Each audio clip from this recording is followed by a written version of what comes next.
نحمده ونصلي على رسوله الكريم. بسم اللہ الرحمن الرحیم. ہمارا آج کا مذاکرہ ہے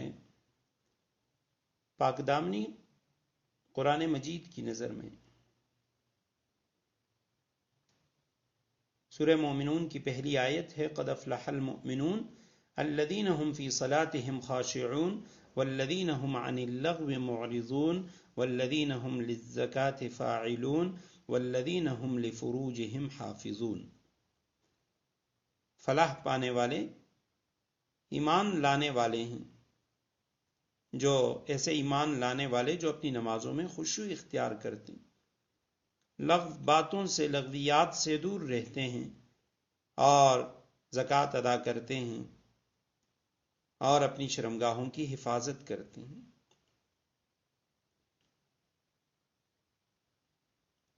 ان آیات میں فلاح پانے والوں کی 4 صفات بیان ہوئی ہیں، اور ان کے اندر چوتھی جو صفت ہے وہ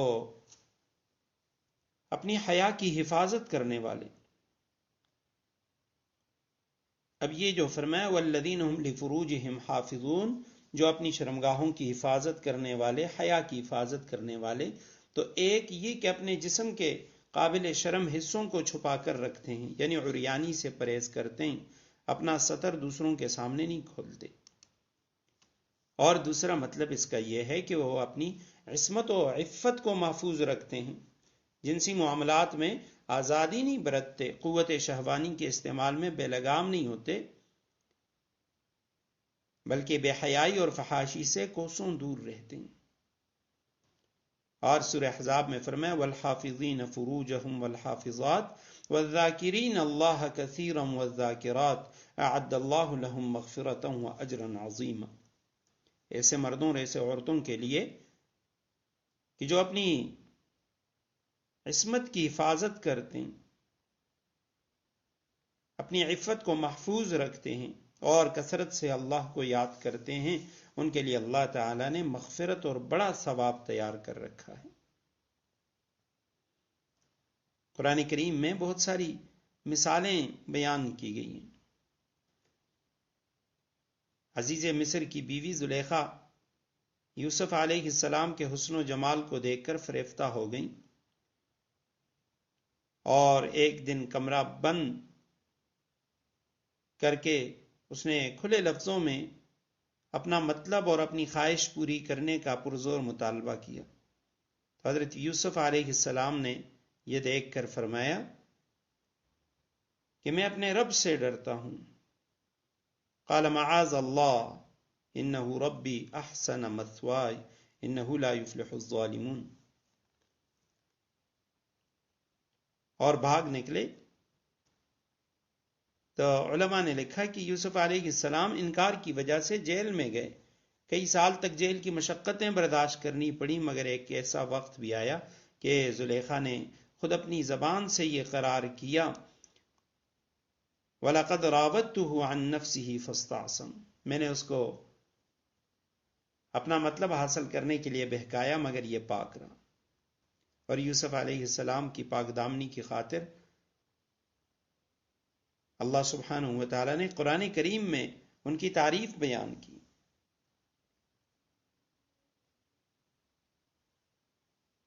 اور اس قربانی کے نتیجے میں اللہ سبحانہ و تعالیٰ نے یوسف علیہ السلام کو عزیز مصر بنا لیا. تو پتہ چلا انبیاء علیہ السلام اللہ رب العزت کے برگزیدہ انسان ہوتے ہیں، جنہوں نے پاکیزگی اور پاک دامنی کی زندگی گزاری. علماء نے لکھا ہے کہ یہ حیا و پاک دامنی یہ نبوت کا ایک جز ہے. اور سورہ فرقان کے آخری رکوع میں اللہ سبحانہ و تعالی نے عباد الرحمن کی 15 صفات بیان کی ہیں. رحمان کے خاص الخاص بندے، ان کے 15 صفات ہیں. تو ان میں سے ایک صفت یہ بھی ہے لا يدعون مع اللہ الہا آخر ولا يقتلون النفس التي حرم الله الا بالحق ولا يزنون ومن يفعل ذلك يلقى اثاما. اللہ کے ساتھ کسی کو شریک نہیں ٹھہراتے اور اللہ کی حرام کی ہوئی کسی جان کو ناحق قتل نہیں کرتے بدکاری کا ارتکاب نہیں کرتے. تو یہ عباد الرحمن کی خاص صفت ہے. اسی طرح سورہ قصص میں دیکھیں شعیب علیہ السلام کی نیک بیٹی، اس کا تذکرہ آتا ہے. جب موسیٰ علیہ السلام کو بلانے کے لیے آئی تو اس کی چال ڈھال میں بڑی شائستگی اور میانہ روی تھی. اللہ رب العزت کو یہ شرمیلا پن اتنا پسند آیا کہ قرآن کریم میں اس کا تذکرہ فرما دیا.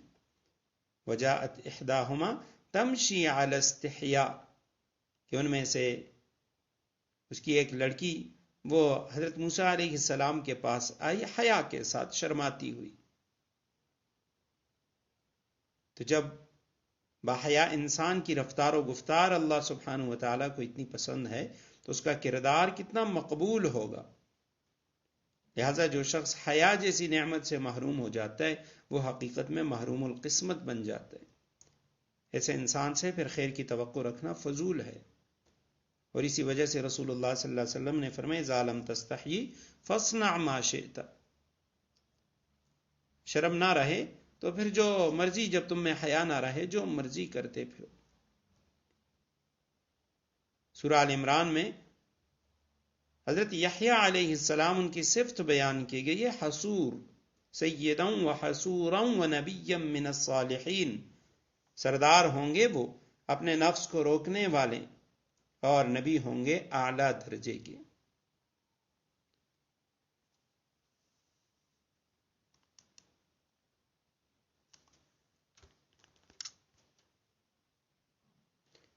تو یہ قرآن کریم کے اندر جو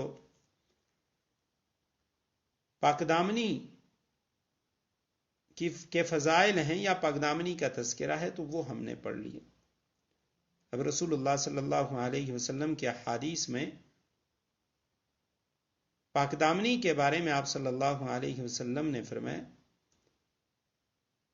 جب ایک مرتبہ ایک انصاری کو آپ صلی اللہ علیہ وسلم نے دیکھا جو اپنے بھائی کو سمجھا رہا تھا کہ زیادہ شرم نہ کیا کرو، آپ صلی اللہ علیہ وسلم نے سنا تو ارشاد فرمایا فإن الحیاء من الایمان، حیا ایمان کا حصہ ہے اور ایمان جنت میں لے جانے کا سبب ہے، بے حیائی جفا ہے اور جفا جہنم میں جانے کا سبب ہے. بخاری شریف کی روایت میں ہے آپ صلی اللہ علیہ وسلم نے فرمایا من توکل لی ما بین رجلیہ وما بین لحییہ توکلت لہ بالجنہ، جو میرے لیے اپنی شرمگاہ کی اور جبڑوں کے درمیان کی چیز کی حفاظت کی ضمانت دے دے میں اسے جنت میں داخل ہونے کی ضمانت دیتا ہوں. اور اسی طرح امام بہقی رحمہ اللہ انہوں نے روایت نقل کی، آپ صلی اللہ علیہ وسلم نے فرمایا یا شباب قریش، اے جوانان قریش، اپنی شرمگاہوں کی حفاظت کرو، بدکاری کے قریب نہ جاؤ، کیونکہ جو اپنی عصمت کی حفاظت کرتا ہے اس کے لیے جنت ہے. روم کے بادشاہ ہرقل، اس نے جب ابو سفیان سے پوچھا تھا جس وقت آپ صلی اللہ علیہ وسلم نے اسے خط لکھا تھا کہ حضرت صلی اللہ علیہ وسلم کن چیزوں کی تعلیم دیتے ہیں، تو ابو سفیان اس وقت مسلمان نہیں ہوا تھا. انہوں نے سیدھے سادے الفاظ میں تعلیمات نبوی کا خاکہ پیش کیا اور کہنے لگے یأمرنا بالصلاة والصدقة والعفاف والصلہ. بخاری شریف کی روایت ہے کہ وہ ہمیں نماز، صدقہ، پاکدامنی اور صلہ رحمی کا حکم دیتے ہیں. تو پاکدامنی کی تلقین یہ اسلام کی بنیادی تعلیمات میں سے ہے، بلکہ یوں کہنا چاہیے کہ اسلامی معاشرے کی جو عمارت جن ستونوں پر کھڑی ہوتی ہے ان میں سے ایک ستون کا نام حیا اور پاکدامنی ہے. حیادار پاکدامن شخص کی زندگی وہ پرسکون اور باعزت ہوتی ہے. باحیا پاکدامن شخص کی عمر اور زندگی بابرکت ہوا کرتی ہے، اس کی عمر لمبی ہوتی ہے، حافظہ قوی ہوتا ہے. باحیا اور پاکدامن انسان کا نیک اعمال کرنے کو دل کرتا ہے. حیا و پاکدامنی انسان کو جانوروں سے ممتاز کر دیتی ہے، اور حیادار پاکدامن شخص ہمیشہ شجاع ہوتا ہے، بہادر ہوتا ہے، باروب ہوتا ہے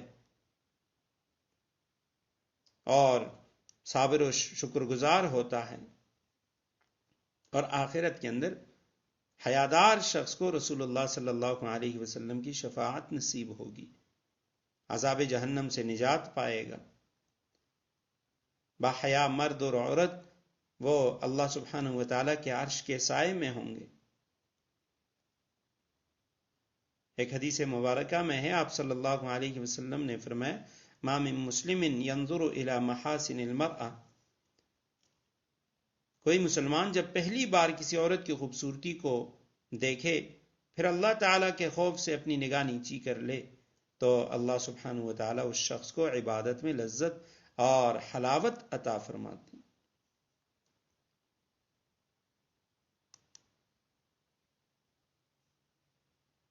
رسول اللہ صلی اللہ علیہ وسلم جب صحابیات سے بیعت لیا کرتے تھے تو سورہ ممتحنہ کے اندر ہے، یا رسول اللہ آپ ان سے بیعت لیجیے، اور اس بیعت کے اندر اس بات پہ بھی بیعت لیجیے، ولا یزنین ولا یقتلن اولادہن ولا یاتین ببہتان یفترینہ بین ایدیہن وارجلہن، وہ بدکاری نہیں کریں گی، یا نہ اپنی اولاد کو قتل کریں گی، نہ افترا باندھیں گی۔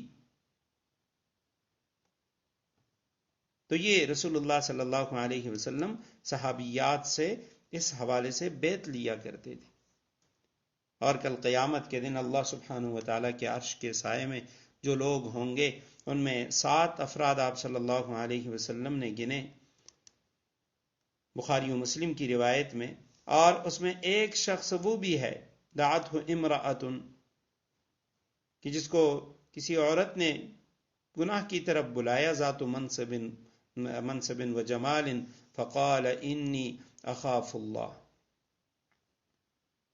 کہ جو منصب و جمال والی عورت گناہ کی دعوت دے اور یہ جواب دے میں اللہ عز و جل سے ڈرتا ہوں۔